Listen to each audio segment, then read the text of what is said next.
What's the difference actually between the soul and the self? These two things are actually very important for our development. So when we talk about the age of the soul, we talk about something which is in process of actually developing a self that is permanent, that is stable for all our lives, for whatever our soul is. Because actually the truth is that our soul is not in our body, but our body is in our soul. Meaning that the soul is everything we see around ourselves. These are all vibrations, these are all the memories that we have and that we live.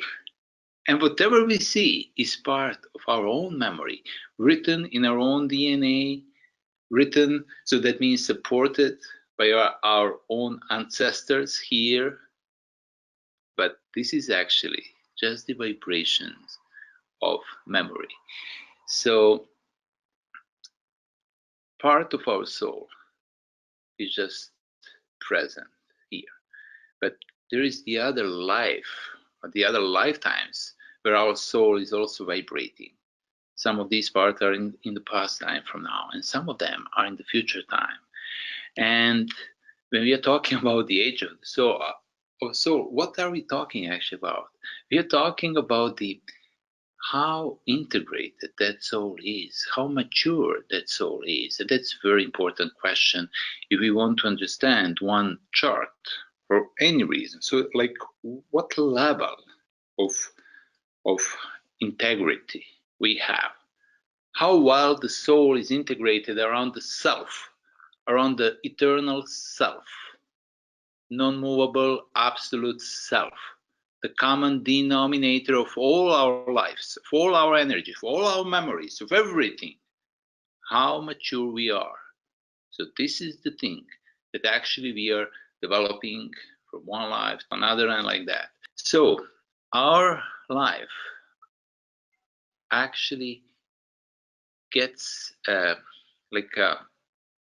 condensed in the eighth house with the experience of the eighth house, because the last second becomes very long, very long, because of that spiral path, very long, very long, very long. So it's like 1 second measured by our time, but actually what we experience is like the memories that we have. We start seeing the whole life, what has happened, what was there. We start to remember when we were very young, when we were kids, babies even. Then we start to remember something else. We start to remember our previous life. We start to remember different things. Then we start to remember our future life. Then we start actually to realize that the time that we were experiencing is not aligned at all. The time is actually like an ocean, present everywhere. It doesn't go from past to the future. It actually goes from present, which is at the bottom of the eighth house, which is at the bottom of experience. It's like no time, like you're going to very, very tiny fractals of second. And you never actually experience that moment in time. That moment of pure being is actually the moment of your conception. The moment when you experience pure being, no time, is the moment when this opposite cells of your future parents met together and actually attracted you in some other time space. It can be like 500 years after this. In some cases, even before the time when you were born, meaning your future incarnation can happen in a time that is past to the one that you live now. It is possible. It's not a common thing, but it is possible, and there are few reasons why it may happen. But generally speaking, we experience the time in that vortex completely different.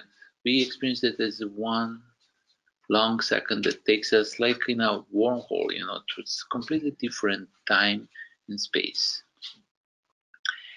So this is the eighth.